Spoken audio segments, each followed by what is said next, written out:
Well, let's start with you. You know, your career coming from the highest levels of basketball, right? Like playing in the NBA, being a star in the NBA. What made you, want to do a 360 move and come back home and, take over South Sudan basketball, right? As opposed to just, being a GM at an NBA team or, being a coach in college, like, that a lot of people probably would have took that path. Yeah, great question. For me, coming back was important because obviously being from the continent and coming out of, South Sudan and, going to Egypt, UK, the path that, I talked about a lot.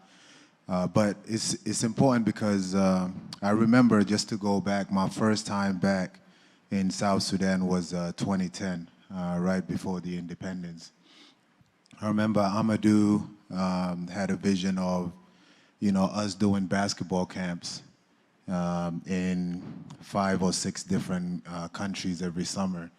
And these camps we were doing outside, outdoor courts. Whoever wanted to tag along would come with us, and it just kept growing and kept growing. And I just remember, and I said it the other day, I came from, a background that's so similar to all these kids that we were trying to provide an opportunity for. And I just believe that the talent is there. It's just about the organization and the infrastructure, the same things that we talk about.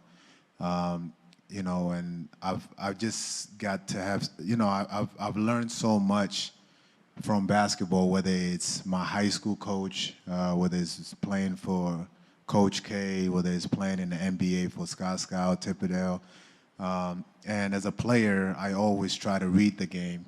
So I knew, throughout my camps and everything that I was doing all over the years, the talent that we had and the opportunity that we had.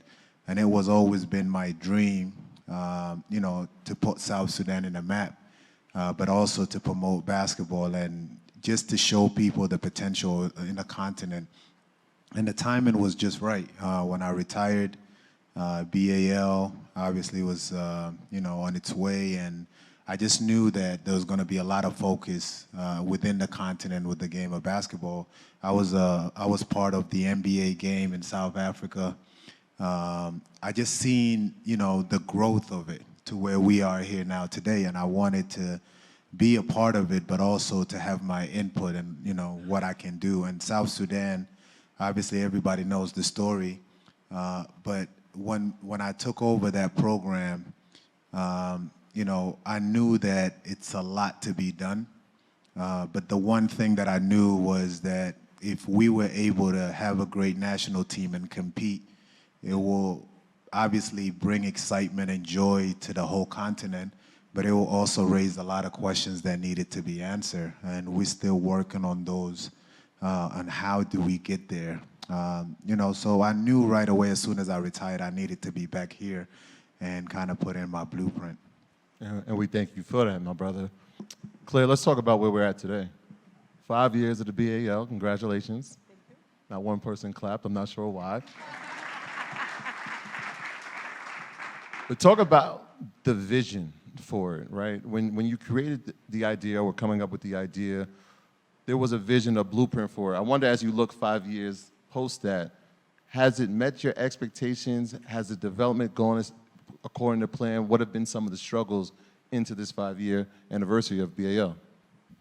Thank you, and first of all, Rashad and Troy, welcome to BAL, and welcome to the NEL conference.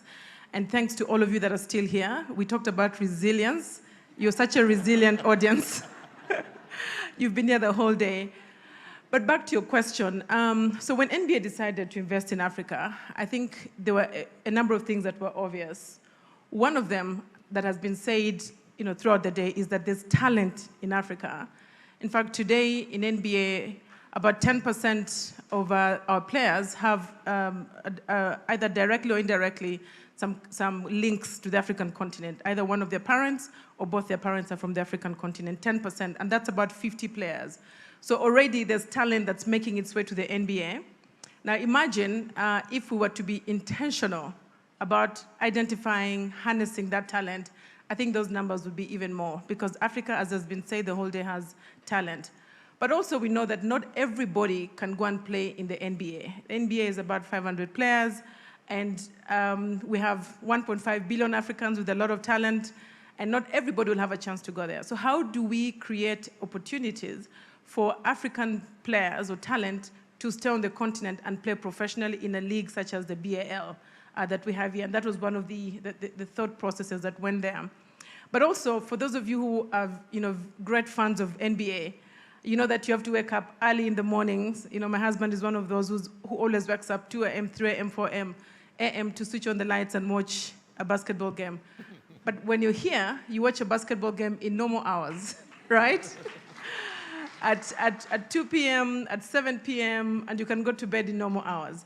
And so that means we can actually give access to the game of basketball to a lot more people that don't have to wake up at 2 a.m. or 3 a.m. who love the game of basketball.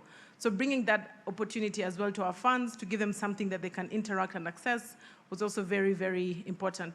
The other one was also being intentional around building the talent.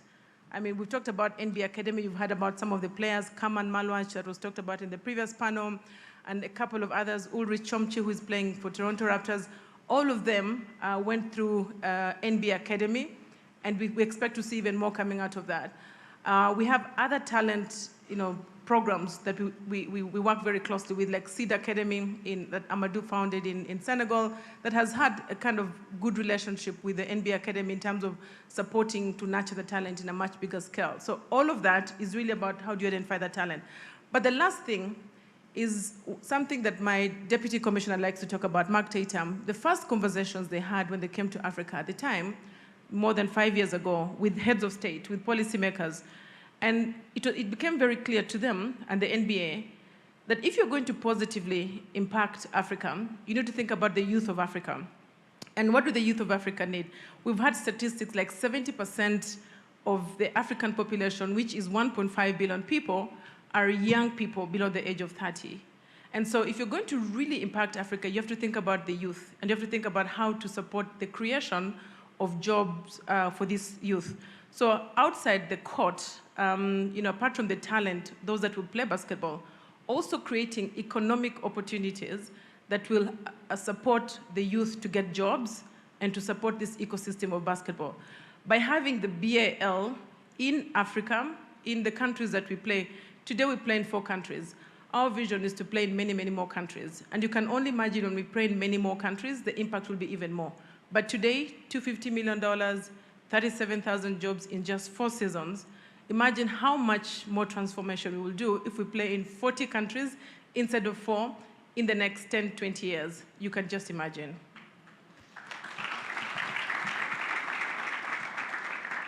Well, that was actually my next question, and both of you guys can answer this as far as how do you measure success? So looking out 5 years in the future or 10 years in the future, right? What does success look like for this league and just basketball in whole when it comes to the continent of Africa? Is it 30 teams across the continent? Is there grassroots program like AAU programs that we see in America? Like, how do you envision the continent of Africa as far as a successful movement when it comes to not only NBA basketball, but basketball as a whole? Both of you. Yeah, I think if you look back to what I was saying maybe around 2010 or even before me, I think if you look at how basketball has been developing in a continent to begin with, when I first came into the league, everybody was used to African players being, big guys who just rebound and block shot. Obviously, Hakeem Olajuwon had the skill, but when he first came over, he was given the opportunity because of his height and so on. So guys were just looking for tall African players who, are athletic. As the game went on, I remember when I first came in the league, it bothered me that I was only, I shouldn't say the only, but one of the few African players who are a perimeter player and so on. And now, if you look at the league now with, Siakam and Embiid and all these guys that are so skilled, it just shows you where the game is going and where the development is going. So I think as much as, we are still improving, you got to give credit to where we are today. And as Claire said, how many players in the NBA or just around the world that are playing the game that have, roots back to the continent or, came directly from the continent. And now we're seeing guys like Kaman Maloj and so on coming straight out of, the academies in Africa. But also to go back, I think we also need to focus on the grassroots side of things, on programs that have proven themselves, programs that, continuously keep on, bringing on players, but also, developing not just the players, but the coaches, the referee, and so on. And I always talk about Amadou's is a great example with Seed Academy. As long as, I've been back in the continent, Seed Academy has existed, and Seed Academy has given so much to the game of basketball from the continent. How many players came out of there? How many players are playing in Europe and so on? Those type of program we need to protect and enhance, and also make some type of connection with, the U.S. and Europe, because no matter what, we have to admit that, the game is more advanced in those places, and there's a lot of coaches that have so much information that they can, share and develop. And as far as BAL, I think we all see the vision. There's great leadership within the BAL. I happen to be a part of it, and I see it every day, and I see that, the direction and what we're trying to accomplish as a league. And as Claire said, it's really amazing when you look at the BAL of how many opportunities it's creating. The panel earlier, people were asking questions on how to get involved. And the way I see, obviously the NBA, it's a global and it's been going on for years, but when we look at BAL in the continent, it's not just basketball. There's so much that comes with it. Even us sitting up here because of BAL, there's so much we're talking about that will motivate others. And we're talking positively, consistently about the continent. And we're creating jobs, but we're also connecting it with, with the culture. We're connecting it with the youth and so on. How can we pull more people in, not just the fans, but how can we create more jobs and so on? So I think the direction is clear. Everybody has an opinion, but I really got to trust on the leadership to where it was and where it is now and where it's going. Clay, I want to talk about that as well, right? Infrastructure is important. And it's funny, I was watching a game on Sunday, and I'm looking in an arena, I'm like, this is a state-of-the-art arena. There's intentionality, the fans are engaged, but this is bigger than basketball, right? Not only are people visiting Rwanda, but people are investing in Rwanda. I know you've been a part of that process long before the BAL, but talk about the intentionality to combine those two things, to say, yes, this is basketball, but no, this is a place where you can come and invest and potentially see growth here. Thank you. Maybe before I come to that, your question about what does success look like. And I think we've talked about jobs, we've talked about economic impact. We think, BAL will contribute $5.4 billion in 10 years. We think jobs will come to 650,000, etc. But my real measure of success that I think about is, I remember a few weeks ago, I went to hike in Kenya in a place called Ngong Hills. And while there, I picked a conversation with a stranger, and soon or later, I told this person that I work for the NBA.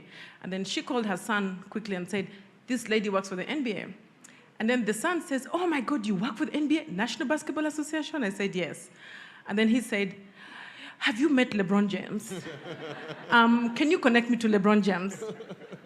While my answer was no to both questions, my measure of success is hiking somewhere in China 10 years from now or 15 years from now, and I tell somebody about my job in NBA, and they say, oh, have you met Nore Habimana?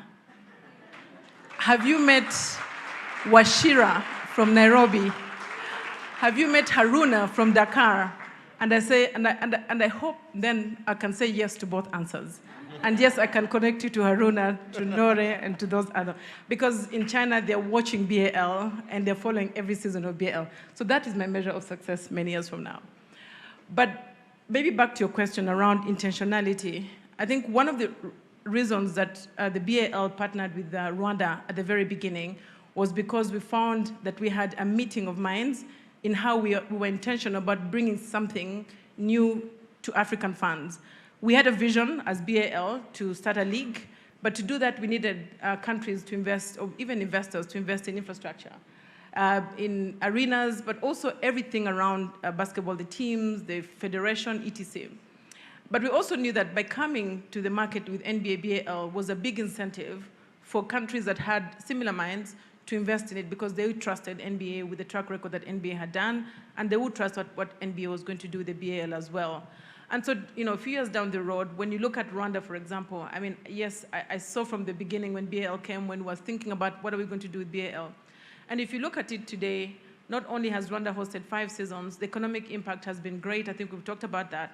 But one thing that I see a big improvement is that we hardly saw any competition from the federation. It was very low. But when you look at the teams in the federation, all of them investing. One of the teams, Tigers, is getting investment from the pension fund, and I saw Louise from the pension fund here. They are investing in one of the teams, Tigers. I know BRD is investing in their Patriots.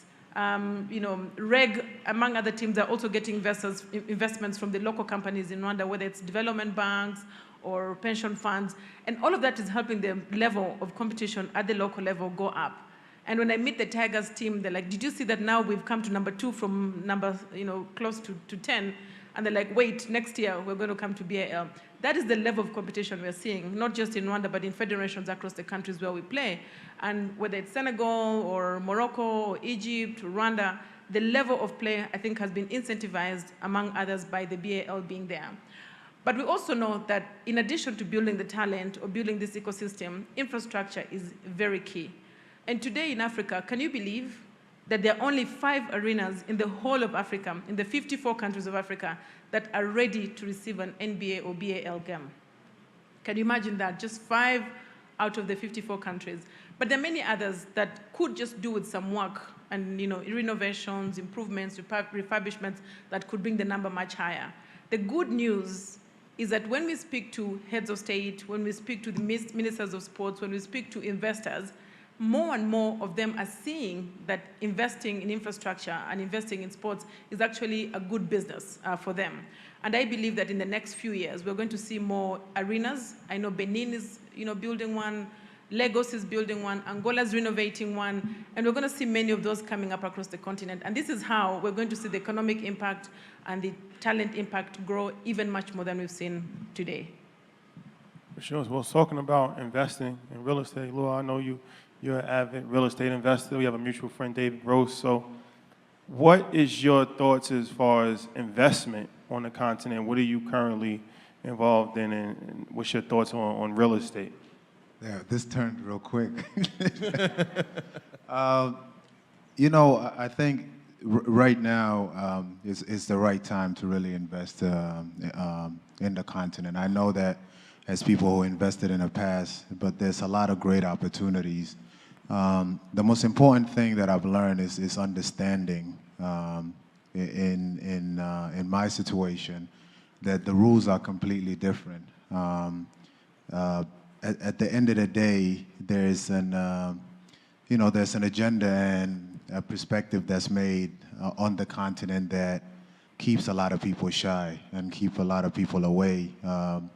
But once you come into the continent and you understand the impact of investment and the return of investment, your mind changes quickly. And I think the most important thing, and we talked about it earlier, within each country in Africa, the rules are different. And the most important thing are, the people that you work with and the individuals that you surround yourself with to really guide you. I always give an example of, there's an investment that I made in New York, and everyone talks about corruption in the continent and so on. And I remember in my investment in New York, all I had to do was to finish the project. There was an electricity line that needed to, instead of being up, it needed to go underground. And there's an electricity company that's supposed to take care of it. And 6 months, 8 months, I can't get a hold of them, or their schedule is busy. It took one visit to the mayor's office, a couple pictures on social media and so on, and the next day they were there. But that's not called corruption because, you know, I'm going through a company. In the continent, you do the same thing, but you go through one individual that you got to take care of. But, you know, so it's similar rules, it's just understanding. But in the continent, there's, you know, amazing opportunities. And I think earlier with the earlier podcast, what we really, I mean, not podcast, but when we were up here in the panel, I spoke about really the continent focusing on having similar rules that makes it easier to keep, you know, growing the business and involving other people, you know, ministries coming together and implementing rules that really benefits, you know, both sides or different countries. Because right now, if I wanted to invest in Rwanda, it's safer to invest in Rwanda. I could understand the rules. I have people that can take me through it. But I'll keep on coming back to Rwanda because of that. And there's nothing wrong with that, but if you're trying to bring the continent together, it makes a lot of sense if, you know, the implementation are the same within South Sudan or Rwanda, for example. So when I go back over there, I know the rules and how to follow it. And I think that's kind of keeping the continent, you know, held back in terms of growth. And another thing, too, that I always like to, you know, bring up, when we speak about the continent, we always speak as one continent, you know, and as soon as you start, you know, thinking about implementing improvement or what you want to do, it goes into regions. You start hearing Francophone, East Africa, you know, and then when you get there, then it goes into different states or cities, and then from there it goes into villages and towns, and then it's clan. It just keeps on going, you know, and it makes it, that kind of mindset, it makes it so difficult to grow all together at once. And that's why you see, you know, right now you see, you know, certain countries leading and so on. And, you know, if you take America, for example, you know, yes, it's a big country, it's, you know, United States, but it's similar from state to state. You can, you know, you can grow any business and kind of, you know, keep on repeating it. For example, if you own Starbucks in, I don't know, in New Jersey, it's probably the same rules to buy a land and implement those rules. It's not the same in the continent, and, you know, that's something we need to focus on. But the opportunity in terms of, you know, investing and doing it the right way, the satisfaction, well, for me anyway, the satisfaction is a lot more than just, you know, what you get back in terms of, you know, earning or a successful business. We talked about the opportunities, the jobs it creates, and so on. And one thing about the continent is you have to be creative in whatever you're doing to be able to reach out as far as you can. You can't be one-dimensional and just focus on one thing. You gotta, you know, try to bring everybody along with you. Claire, you brought up something earlier. You said your husband was up at 3 in the morning watching NBA. I'm gonna tell you something. That was me last night. It'll probably be me tonight. New York is playing tonight. But it got me to thinking about media rights and revenue streams. And so for the BAL, is there a Knicks fan? Is it a traditional model where it's media rights, it's merchandising, it's tourism? How is it structured here, and what's the plan for scalability for that? Thank you. So mainly 4 ways that leagues like ours can monetize, and I think the more common one for African, for our league, is sponsorship and marketing partnerships. And that's why you see some of the partnerships we have here: ServiceNow, Visit Rwanda, Afreximbank, and Rwanda. So yes, sponsorship and marketing rights, and using our, you know, platform that we give to market products and services. We have overall NBA has over 1 billion fans. Within Africa, we have millions. We have 1.2 billion impressions in the last season. And when you look at our social media platforms, we have a big reach. So that reach allows, you know, partners like ours to really access the funds that we have. And that's how we monetize one way. The other one is merchandise. And the good news is that we just opened an e-commerce portal. It's called balstore.nba.com, where you can buy merchandise from anywhere using our e-commerce platform. Now, we know that the market, not just in Africa, but also especially the African diaspora all over the world, has been looking to own something with BAL whenever they interact with it. We saw pictures last year of season 4 with a family in Brazil walking around with BAL, and we wondered where they got the BAL merchandise. We've seen pictures in Heathrow where people crossing security and they're wearing BAL.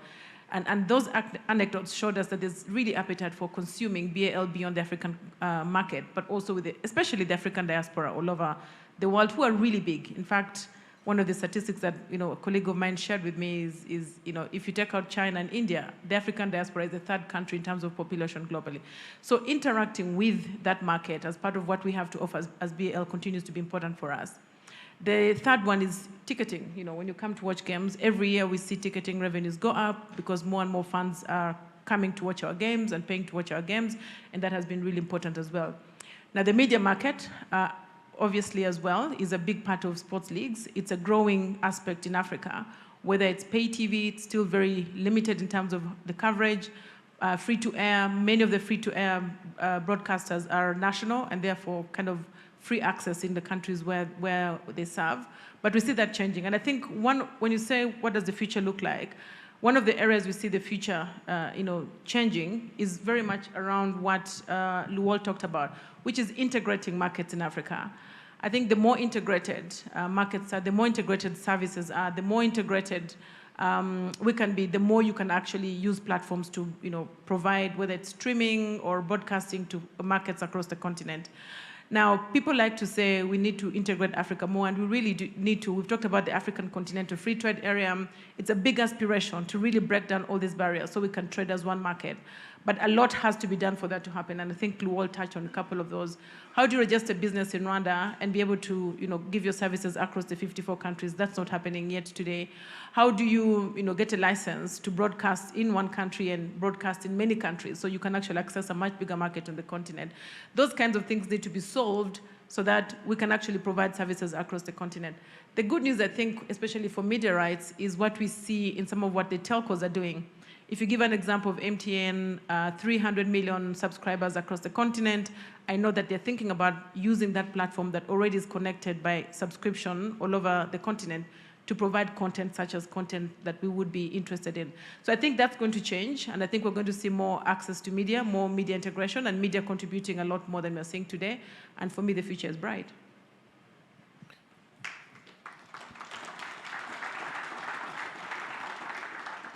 Claire, just to piggyback on that, you talked about the challenges as far as only having 5 arenas in continent Africa, and obviously that makes it difficult to expand. But when you're looking at expanding to either having different teams or just a focus in a different area, what are some of the top areas on the continent that you guys have on your board as far as you want to have more expansion in? Well, we would like to be in all the countries in Africa if we could. But today we play in 4 countries, but we have 12 teams that play. So ideally, in those 12, those 12 teams should be representing countries that we have that there's interest in playing in. But beyond the 12, even before we get the qualifiers for the 12, we have the road to BAL. A lot more countries actually participate. So actually countries that are participating in the wider community that BAL brings together is more than 4 countries that host, is more than 12 teams that play. It's a lot more, if you come from the qualification road to BAL until the final competitions. And so our goal is to work with as many countries as possible that wish to be part of this story. And they're there. Every day we get, as I said, I know Nigeria is building an arena. Benin is building an arena. We were in Morocco for the first time after Egypt. We are going to South Africa. The many countries, Kenya, for example, we have an office in Kenya, and the Nairobi City Thunders came, for the first time representing Kenya in the BAL. And so Uganda had a team, City Oilers, that has been coming for the last seasons. So there's potential in a lot more countries. I think the question is, how do we work with investors? How do we work with the governments to put in place that environment of infrastructure that could allow this to happen? The good news is that every year as we grow and we see the impact of BAL, we get more interest, including from development financial institutions like Afrexim Bank, AFDB. We've seen investors come to us and say, what does it take to build an arena? Who do we build an arena for?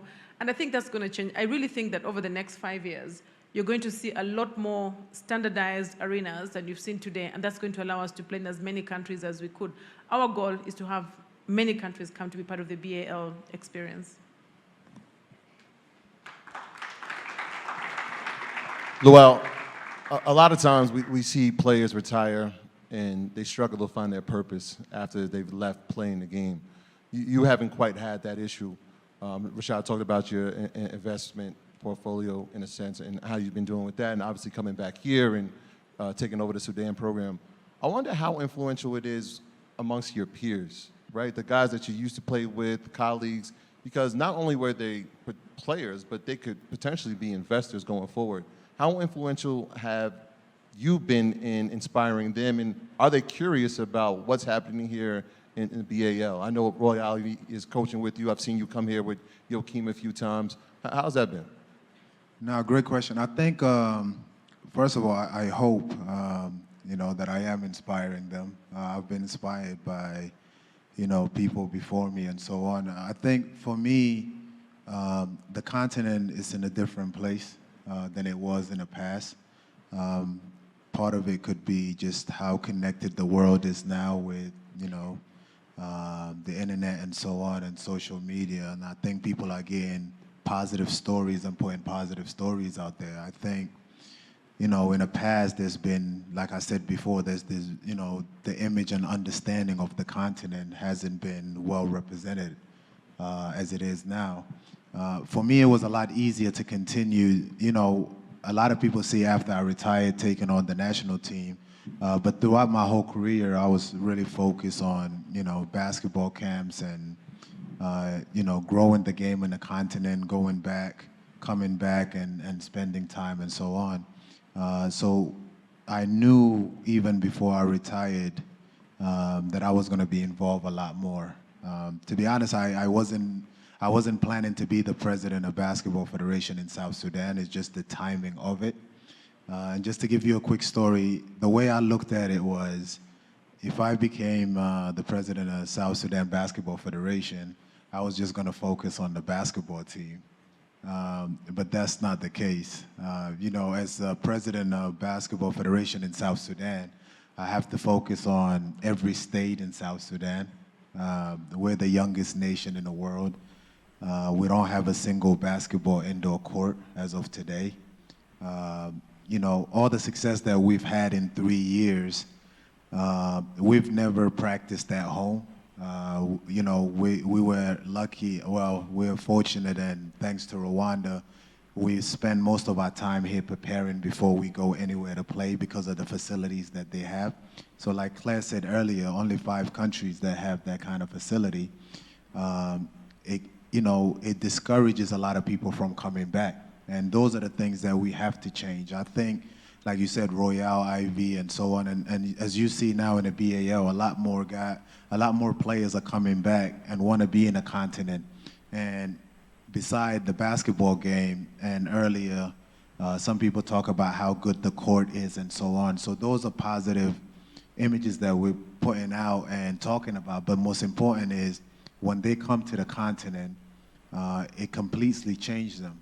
It changes their mindset. It changes, what it is. And that's what I mean earlier by we're doing more than just a game, and a lot more people want to be a part of it. And, as you asked, I have so many players, ex-teammates and so on, that want to be a part of BAL, and you got guys like, Derrick Rose coming to the continent, going to Senegal, putting a camp together, going to Seed Academy. All that plays a role into everybody coming back. So we're playing a big part, besides just basketball, of promoting the continent the right way. And, I'm happy to be a part of it. And I know that the growth is going to keep on going. To start from where we started and where we are today, it speaks for itself. And Claire just mentioned it, of the vision and where it's going. And no matter what we do, this is going to keep on growing. It's just how it is with what we're trying to put around it, what we're trying to implement. Every year that we come back, we see more improvement. The game is getting better. People understand the game better. There's more things to do. People are taking advantage of being here and learning and so on. So it's just going to keep on getting better. And, you know, we don't have to do much in convincing people. I think people will see. I must say, Luol, that after the Olympics, many times I meet people that say, oh, you know, you work for NBA, BAL. Congratulations for the great work you did for South Sudan. And I just politely say thank you. I appreciate it. Thank you. Claire, what role is technology playing in the BAL as far as engaging young people, whether it's a social media strategy, whether it's AI? You know, a lot of sports now, they talk about virtual reality, so people can actually get an in-person experience even if they're not physically there. So from just a holistic standpoint, what role is tech playing in the league? Very important. We always say less than 1% of our funds will ever go to watch a live game. And this is not just BAL, NBA as well. 99% of them will watch us through a platform. And that platform is very much enabled by technology, whether it's streaming, whether it's an app, whether it's you know, enhancing your experience in, you know, broadcaster, whether it's TV or your laptop, your iPad, wherever you watch your phone, it's very much enabled by technology. And so because of that, we invest very much in enhancing the experience using technology of our games.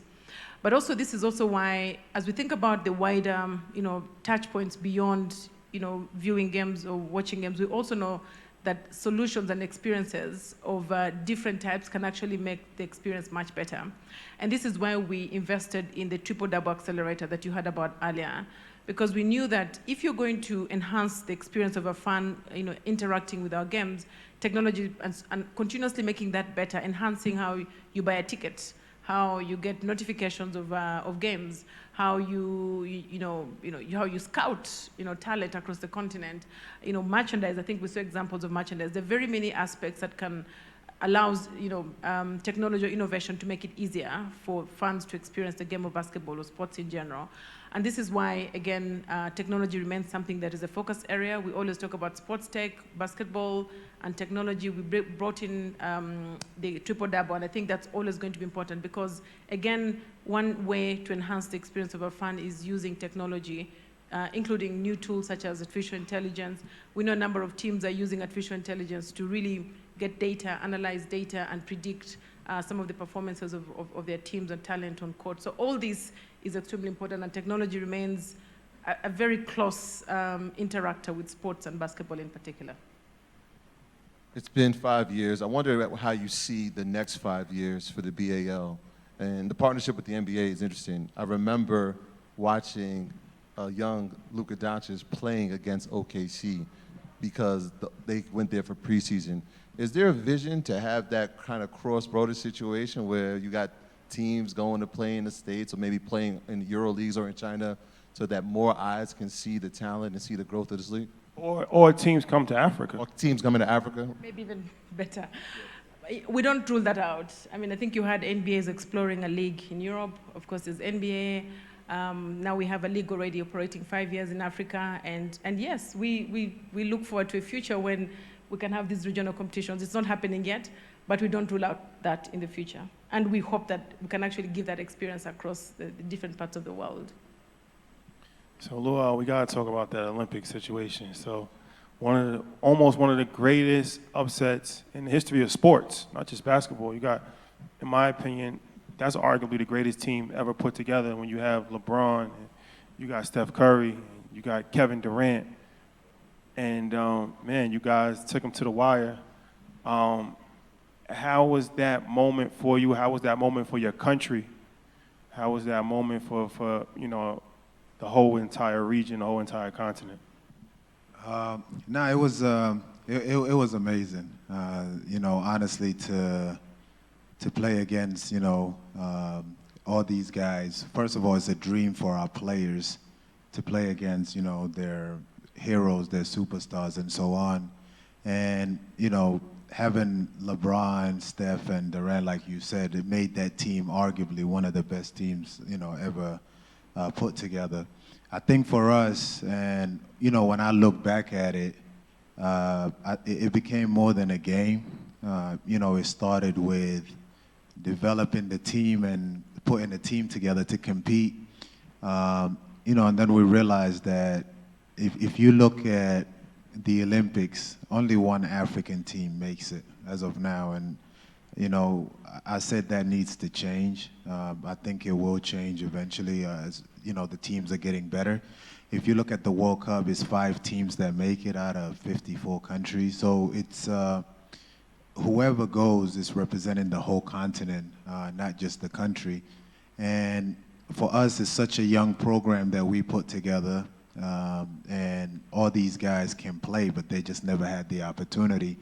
And the amazing thing is, before I talk about the game, if we go back 3 years before that game, we took a team to Kenya.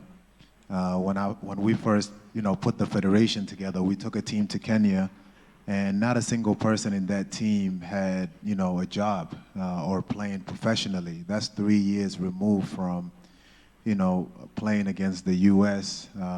And almost winning. But if you look back, and I don't want to, you know, consistently bring that back, but if you look back at what took place that made that game so significant, it was almost, I look at it as like the crossover from what we've been hearing about the continent and what people have been thinking. And it really came at a time where how do we use this game to change people's mindset?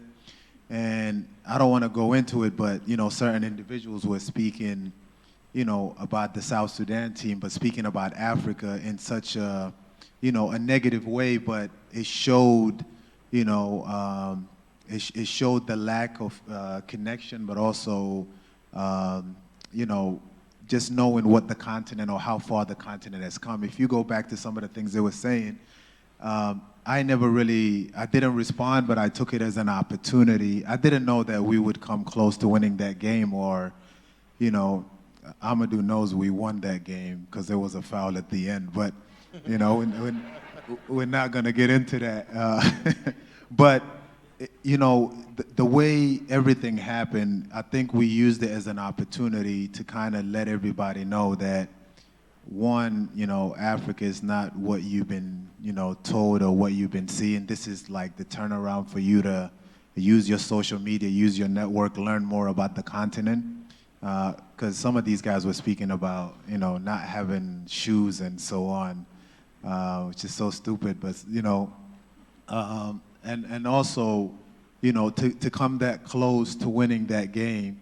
I remember in the locker room we spoke about the dream team with Michael Jordan when they played Angola, and, you know, those tapes of that game, if you look back of, you know, obviously the dream team was the dream team. They were destroying everyone.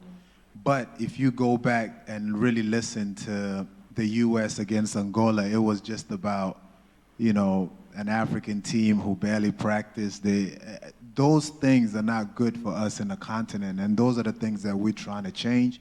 As much as, you know, a lot of people don't speak about it or play it off, I think Africans are just tired of that image. And I think when we played the U.S. and we almost won, people realized that times have changed. And also just for the basketball world, they realized that it's not just about, you know, Luol Deng or Hakeem or Manud or Embiid.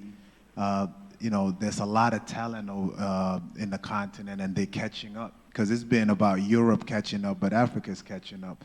So I'm just glad that we had the opportunity to use that game to promote the whole continent that, you know, we've arrived. You have arrived indeed. My final question is for you, Claire. And obviously we named some of the partners that you have, but what does the BAL look for in terms of partner? Obviously this is an innovation summit. There's plenty of people here that want to be involved. What are you looking for in partnerships? Well, first of all, we're looking for partners that, you know, share the values that we have, which is to really elevate Africa, you know, through sports, entertainment, but also who look at elevating the youth of Africa and giving the youth of Africa an opportunity to excel, which is what we do through BAL. And so we look for partners that not only have shared values with us, but also really want to reach the funds that we bring to them, because we give them a platform for them to reach their funds. And so once we share those values, the rest is technical. It's discussing very technical elements of that. Yeah, so that's what we look for in partners. And if there's anybody here that wants to be part of this beautiful family that is BAL, please, we're here to discuss with you. I think there's a lot of opportunities to do that in all categories. And again, when I say all categories, it's not just about, sports or talent. I think the beauty about BAL is that we bring all sectors together. If you can think about any industry, we're in a hotel, we are consuming, digital services.